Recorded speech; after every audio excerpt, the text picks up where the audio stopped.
सूरज ने जैसे ही झांका, समुद्र की लहरों पर सुनहरी रोशनी नाचने लगी। हवा गर्म और नमकीन थी।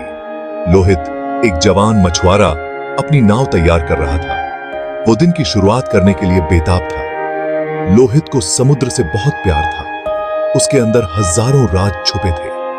आज उसे लगा उनमें से एक राज खुलने वाला है। उसने अपनी नाव रेत से धकेली और लहरों में उतार दिया।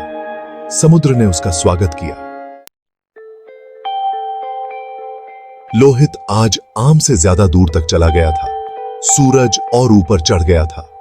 वो पानी पर नजर घुमा रहा था। अचानक गहराई में एक अजीब सी रोशनी दिखाई दी। ये किसी दूसरी दुनिया की रोशनी की तरह चमक रही थी। उसके अंदर क्यूरियोसिटी जाग उठी। उसने ऐसा पहले कभी नहीं देखा था। क्या ये कोई खजाना था? कोई जादुई प्राणी? डर और एक्साइटमेंट दोनों एक साथ आ रहे थे। लोहित जानता था कि उसे इसकी तहकीकात करनी होगी। उसने अपनी नाव उस रोशनी की तरफ मोड़ दी। जैसे जैसे लोहित नीचे उतरता गया, रोशनी तेज होती गई। उसने अपनी सांस रोकी और ठंडे पानी में छलांग लगा दी। रोशनी उसे एक डूबे हुए जहाज तक ले गई। वो बहुत पुराना था और मूंगे से ढका हुआ था।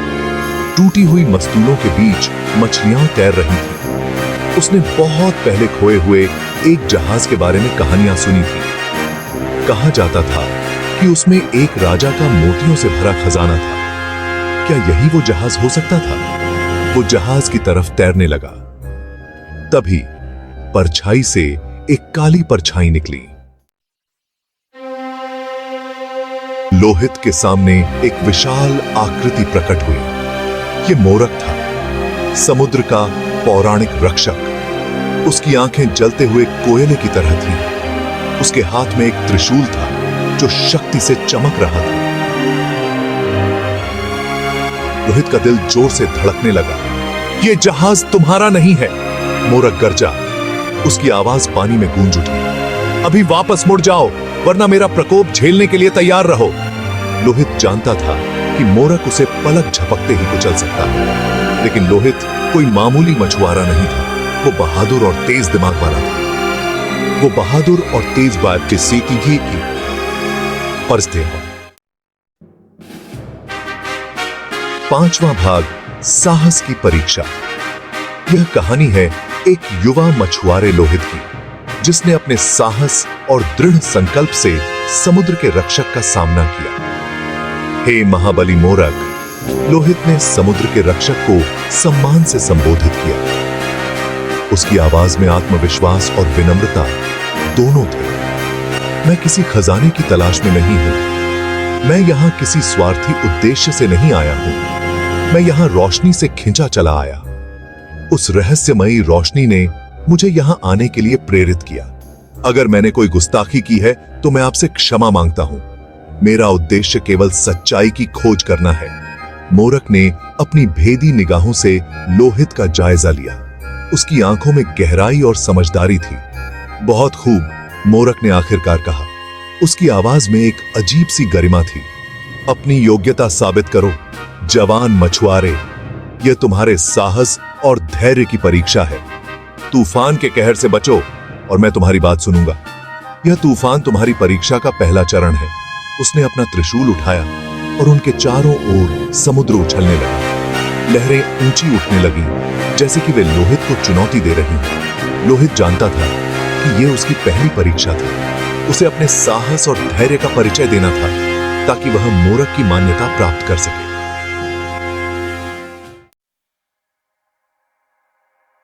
छठा भाग, दया की परीक्षा। तूफान ने अपना कहर बरपाना शुरू कर दिया। आसमान में काले बादल गरज रहे थे और बारिश की बूंदें समुद्र की सतह पर गिर रही थीं। लहरें लोहित की नाव को खिलौने की तरह उछाल रही थीं। नाव कभी ऊपर उठती तो कभी नीचे गिरती, जैसे किसी अदृश्य शक्ति के हाथों में हो। वो खुद को बचाए रखने के लिए संघर्ष कर रहा था। उसकी आंखों में चिंता और डर साफ झलक रहा था। तभी उसने एक विशाल समुद्री नाग को दर्द से कराहते हुए देखा। नाग की आंखों में पीड़ा और असहायता थी। वो जाल में फंस गया था। जाल की रस्सियां उसके शरीर को कसकर जकड़े हुए थीं, जिससे उसकी हरकतें सीमित हो गई थीं। लोहित का दिल उस जीव के लिए दुखने लगा।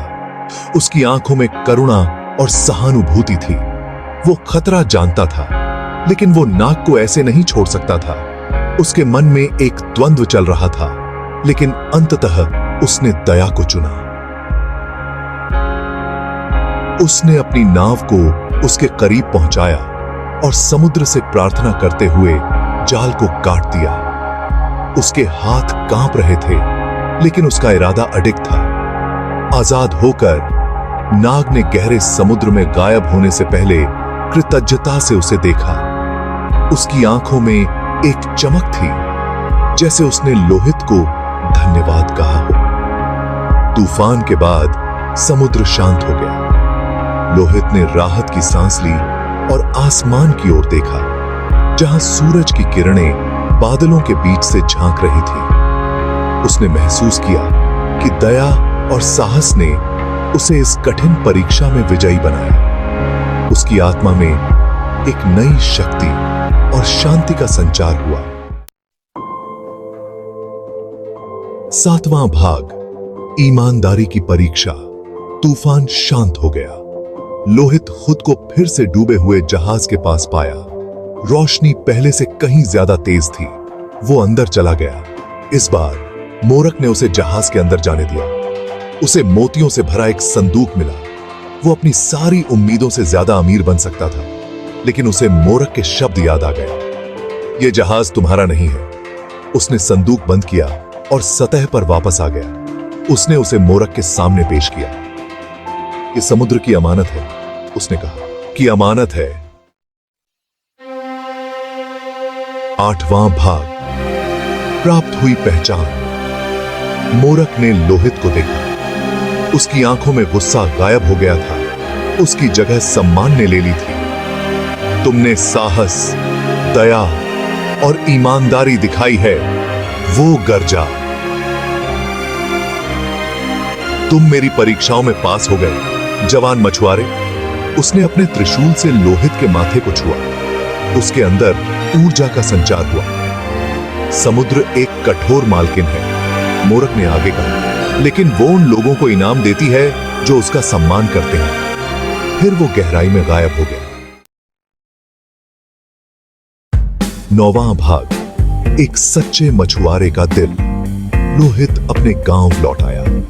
वह थका हुआ था, लेकिन उसकी आंखों में एक चमक थी जो उसकी कहानी को बयां कर रही थी। उसके पास मोती नहीं थे, लेकिन वो अपने साथ एक ऐसी कहानी लेकर आया था जो किसी भी खजाने से ज्यादा कीमती थी। गांव के लोग उसकी कहानी सुनने के लिए इकट्ठा हो गए। उसने अपने डर का सामना किया था, दया दिखाई थी और अपने साहस से सबको प्रेरित किया था और प्रलोभन का विरोध किया था। उसने अपने सिद्धांतों को कभी नहीं छोड़ा, चाहे परिस्थिति कितनी भी कठिन क्यों न हो। उसने खुद को एक सच्चा मछुआरा साबित कर दिया था। उसकी मेहनत और ईमानदारी ने उसे गांव में एक नया सम्मान दिलाया। उस दिन से लोहित के जाल हमेशा भरे रहते थे। उसकी किस्मत बदल गई थी और समुद्र ने उसे कभी निराश नहीं किया। ऐसा लगता था कि समुद्र ने उसकी दया को याद रखा था। लोहित ने समुद्र के साथ एक अनोखा रिश्ता बना लिया था। वो मोरक से अपनी मुलाकात या गहराई में सीखे गए सबक को कभी नहीं भूला। उसकी कहानी ने गांव के हर व्यक्ति को प्रेरित किया और उसे एक सच्चे मछुआरे के दिल की पहचान दी। 10वां भाग, एक नया सवेरा। सूरज फिर से उगा, जिससे आसमान चमकीले रंगों से भर गया। लोहित, जो अब एक अनुभवी मछुआरा था, समुद्र में चला गया। वो अपने दिल में समुद्र की आत्मा को समेटे हुए था। वो एक रक्षक, एक संरक्षक, समुद्र का सच्चा बेटा था। लोहित की कहानी, जो मछुआरा मोरक से भिड़ गया था, एक किंवदंती बन गई जो समुद्री हवा में फुसफुसाई जाती थी। ये एक याद दिलाता था कि असली दौलत धन में नहीं, बल्कि हमारे अपने चरित्र की गहराई में होती है।